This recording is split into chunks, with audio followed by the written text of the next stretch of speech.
Bapak Ibu, pagi ini kita akan bersama-sama membaca firman Tuhan dari Matius pasal yang ke-7. Kita akan membaca ayat yang ke-13 dan 14. Matius pasal yang ke-7 ayat 13 sampai dengan 14. Saudara, sepanjang minggu ini kita akan belajar bersama-sama dari berbagai sudut pandang tentang bagaimana kita belajar dari keteladanan Yesus yang menolak jalan pintas tetapi justru memilih jalan salib, taat sampai kepada salib. Saudara, mari kita membaca bagian ini. Masuklah melalui pintu yang sesak itu, karena lebarlah pintu dan luaslah jalan yang menuju kepada kebinasaan, dan banyak orang yang masuk melaluinya. Karena sesaklah pintu dan sempitlah jalan yang menuju kepada kehidupan, dan sedikit orang yang mendapatinya. Saudara, dalam memahami tentang bagaimana kita menolak jalan pintas dan memilih setia, pagi ini kita merenungkan satu topik, iman tanpa jalan pintas. Saudara, kalau kita membaca bahagian ini, sebenarnya Yesus sedang tidak memberi saran kepada para pengikutnya, tetapi ia memberi perintah. Kata masuklah bukan satu pilihan, bukan opsi. Oh, kamu bisa masuk sini, masuk. Bukan. Kata masuklah ini memberikan satu penjelasan, ketegasan bagaimana saya dan saudara memilih atau memutuskan untuk masuk jalan ini. Jalan yang mana itu? Jalan yang sempit. Saudara, dalam pemahaman iman kita, bahwa iman itu selalu bersifat responsif. Artinya, anugerah Tuhan mengundang, tetapi manusia harus menanggapi dengan ketaatan yang nyata. Masuklah melalui, dikatakan di situ, pintu yang sesak itu. Karena lebarlah pintu dan luaslah jalan yang menuju kepada kebinasaan, dan banyak orang yang masuk melaluinya. Ini jalan yang umum, yang orang suka, yang orang biasanya pilih, yang nyaman, ya semua orang mengharapkannya. Tetapi katanya, karena sesaklah pintu dan sempitlah jalan menuju kepada kehidupan, dan orang tidak ada yang memilih, sedikit katanya orang yang mendapatinya. Sudah ada beberapa hal yang kita akan renungkan melalui dua ayat ini menyangkut jalan yang sempit. Sudah, yang pertama, jalan sempit adalah pilihan sadar melawan arus alami dalam hati manusia. Arus normal, alami, natural dalam hati manusia. Saudara, secara natur itu kita sebenarnya tidak condong untuk hidup kudus. Gak ada. Setiap orang itu condongnya adalah untuk hidup nyaman. Perhatikan saudara, setiap orang itu naturnya pengennya hidup enak, nyaman, happy. Itu natur orang. Gak ada yang pengennya kudus, menderita, susah. Gak ada. Ya, kita tidak otomatis memilih disiplin, kan? Orang gak mau disiplin. Makanya untuk disiplin kita perlu berjuang, bukan? Berjalan di jalan sempit berarti hidup dengan kesadaran rohani yang tajam. Ini bukan sebuah autopilot yang otomatis saya milih itu, bukan. Berjuang untuk memilih ini. Setiap hari sebenarnya selalu ada persimpangan. Jujur atau sedikit memutar. Berdoa atau menunda. Mengampuni atau menyimpan luka. Jalan sempit dibangun dari keputusan kecil yang konsisten.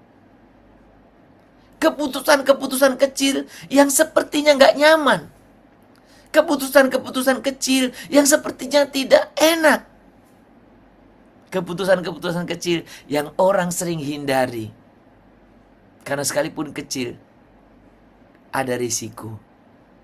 Orang lebih memilih jalan yang umum, lempang, enak, nyaman. Tapi justru jalan yang sempit itu dibangun dari keputusan-keputusan yang kecil itu. Bukan satu keputusan yang besar, dramatis. Bukan. Jadi saudara, jalan sempit itu pilihan sadar. Untuk kita melawan natur kita yang ingin nyaman. Yang kedua, jalan sempit itu berarti keterbatasan yang disengaja. Saudara perhatikan baik. Jalan kecil itu berarti keterbatasan yang disengaja. Artinya kita yang sengaja membatasi diri.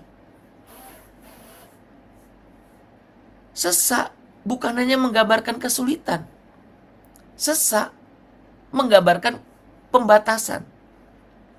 Tidak semua yang boleh itu membangun. Boleh kok. Nggak ada yang larang kok. Tapi nggak semua membangun kan?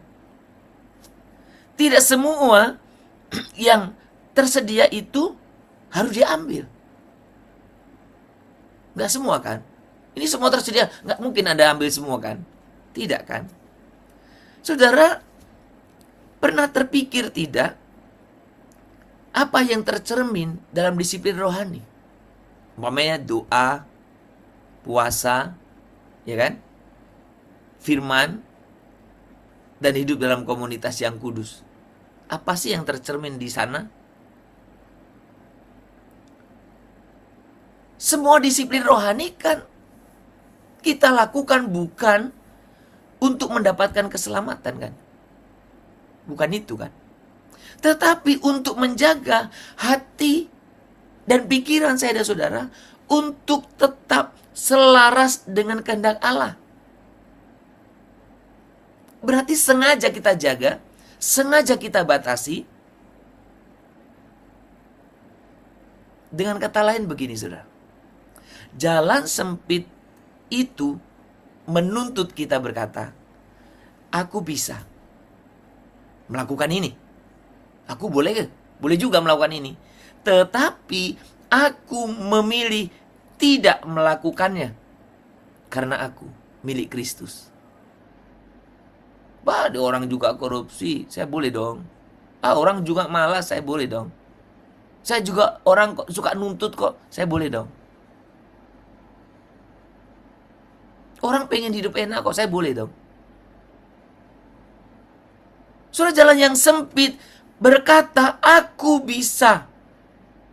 Kita yang ingin dia hidup dalam jalan sempit, harusnya berkata, aku bisa. Tapi aku memilih tidak. Karena aku milik Kristus.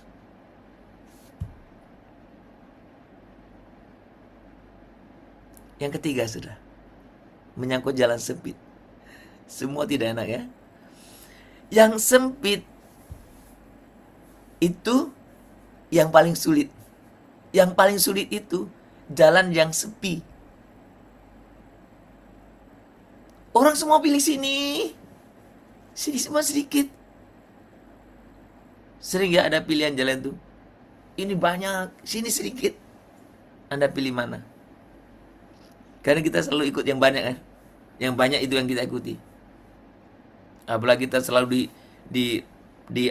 hadapkan dengan demokrasi. Demokrasi itu suara terbanyak.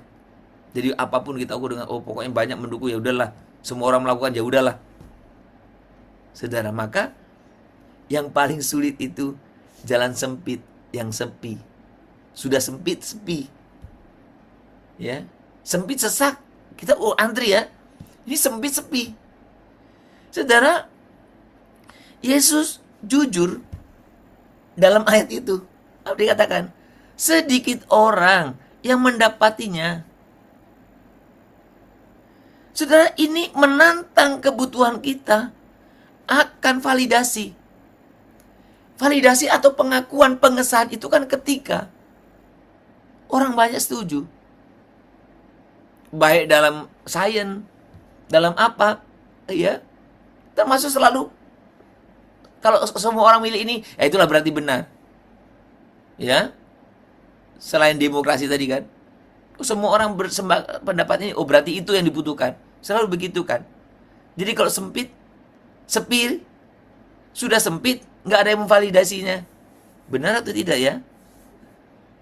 Saudara, kita selalu ingin diyakinkan bahwa kita tidak sendiri. Betul? Kita selalu ingin diyakinkan bahwa kita nggak sendiri kok, ada orang kok masih sama kita.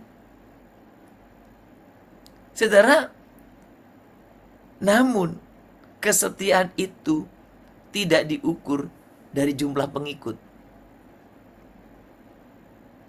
Kesetiaan itu tidak diukur dari jumlah pengikut, melainkan dari keselarasan kita dengan kebenaran. Keselarasan kita dengan kehendak Allah. Mau ada ngikut atau tidak, Anda selaras atau tidak dengan kehendak Allah. Banyak pengikut kalau Anda nggak selaras, bukan valid itu. Nggak benar. Nggak ada yang ngikuti, yang penting kamu benar sesuai dengan kehendak Allah. Itulah kebenaran itu.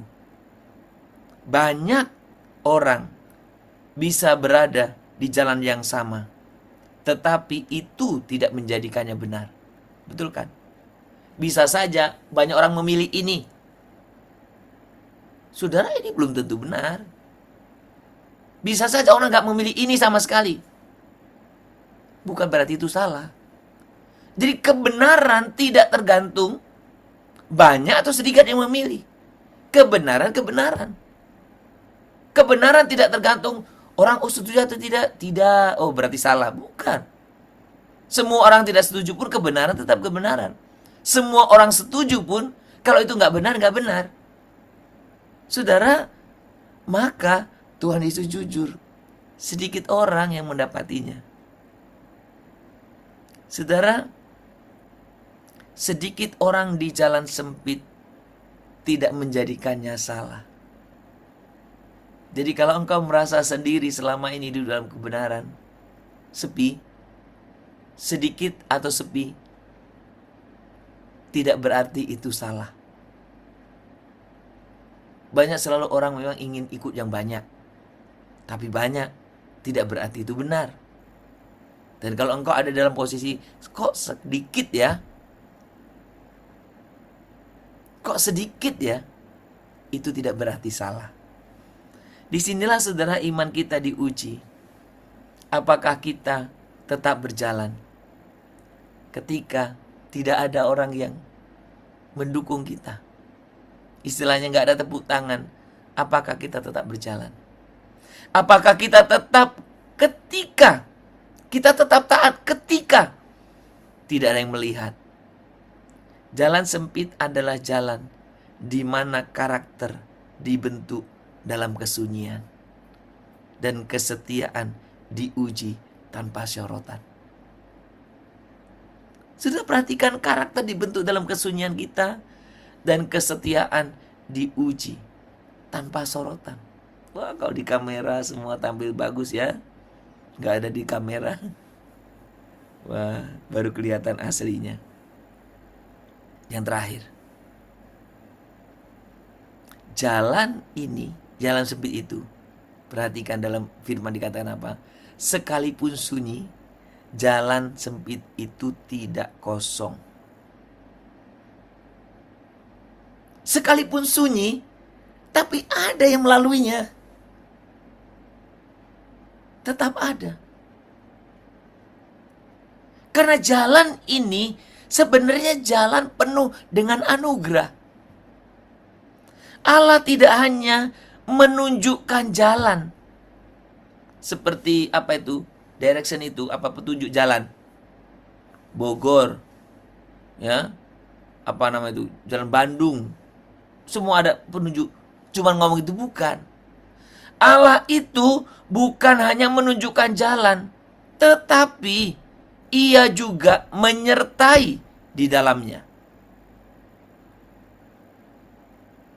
Saudara, maka dalam pengajaran kita, termasuk dalam pengajaran gereja kita, anugerah bekerja terus-menerus.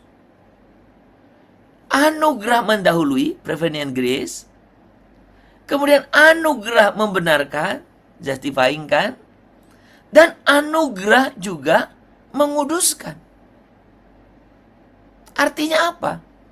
Setiap langkah di jalan yang sempit itu bukan melulu usaha manusia. Bukan hanya usaha manusia, tetapi hasil kerjasama dengan Roh Kudus yang memampukan kita. Tuhan, karena anugerah-Mu, kami bisa memilih jalan kecil ini. Karena anugerah-Mu, kami bisa memutuskan jalan yang sempit ini. Perhatikan saudara, kalau kita bisa memilih dan lewat jalan yang sempit itu, saudara, bukan hanya usahamu, bukan hanya usahaku. Itu karunia Tuhan. Bersyukurlah kalau engkau berbeda dengan orang lain. Engkau tetap setia. Sekalipun tidak banyak orang yang memilih. Tidak banyak orang yang menempuh cara yang kau tempuh dalam hidupmu. Yang menjadi ukuran sekali lagi, bukan banyak atau tidaknya orang di sana. Yang menjadi ukuran adalah apakah yang kau pilih itu sesuai, selaras dengan kehendak Tuhan atau tidak. Mungkin orang-orang di sekitarmu pun tidak mendukung. Bahkan kadang-kadang orang dekat pun tidak bisa sepakat dengan kita. Tetapi ketika engkau memilih yang benar, yang selaras dengan kehendak Tuhan, bersyukurlah. Karena ternyata itu bukan kekuatanmu saja, tetapi itu kasih karunia Tuhan. Anugerah Tuhan yang memampukan kita, anugerah Tuhan yang memberikan kepada kita kuasa, sehingga kita bisa dikuatkan berjalan di situ. Saudara, kalau engkau sudah tahu itu pilihan yang benar, beranilah engkau berkata, saya akan berjalan di sini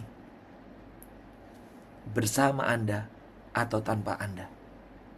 Kepada orang lain.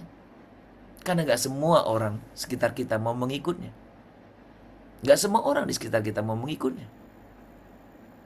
Bahkan ketika kita memilih jalan yang sempit itu, orang-orang di sekitar kita akan nengok jalan yang besar. Sana lebih banyak. Sekali lagi, kadang bahkan orang yang paling dekat dengan kita. Tapi ingat, ketika Tuhan memampukan kita memilih itu, Tuhan berikan kepada kita anugerah. Jalan sempit bukan sekedar jalan sulit. Itu jalan yang membentuk kita menjadi serupa dengan Kristus. Dan itu hanya bisa dimasuki oleh mereka yang sadar, yang memilih, dan yang setia. Kiranya Tuhan memampukan saya dan saudara untuk boleh senantiasa hidup di dalam jalan yang benar, yang sempit itu, sekalipun sedikit orang yang mendapatkannya. Kalau ku hidup, amin, ku hidup bagimu, hatiku tetap menyembahmu. Dunia tak bisa menjauhkanku dari kasih-Mu. Oh, oh, selama ku hidup bagimu, mataku tetap memandangmu. Dunia tak bisa menjauhkanku dari kasih-Mu. Biar menjadi satu komen kita di hadapan Tuhan. Tuhan, kami ingin melewati jalan yang sempit itu, jalan yang sesuai dengan kehendak-Mu ya Tuhan.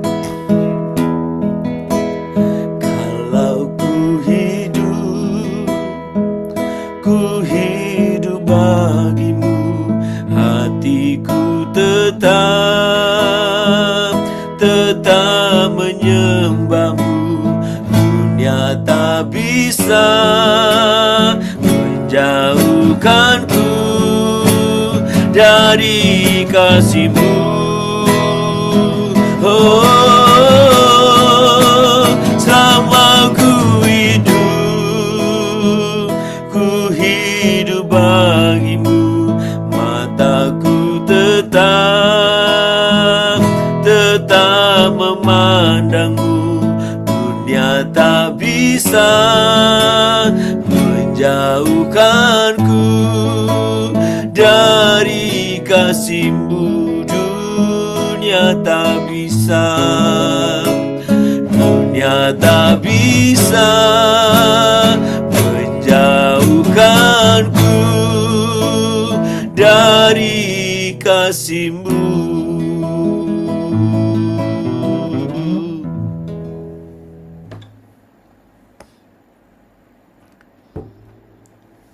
Tuhan, seringkali kami ingin mengikuti jalan-Mu tanpa benar-benar menyangkal diri kami. Kami ingin kehidupan tanpa kesempitan. Kami ingin kemuliaan tanpa proses. Ampuni kami ya Tuhan. Ajar kami untuk memilih dengan sadar, bukan sekedar ikut arus, iri, cemburu, ingin jalan pintas, ikut banyak orang, ikut kebanyakan orang. Beri kami hati yang peka untuk menolak kompromi kecil sekalipun, dan kekuatan untuk setia dalam hal-hal tersembunyi. Sertai kami di jalan yang sempit ini ya Tuhan, dan bentuk kami sampai serupa dengan Engkau.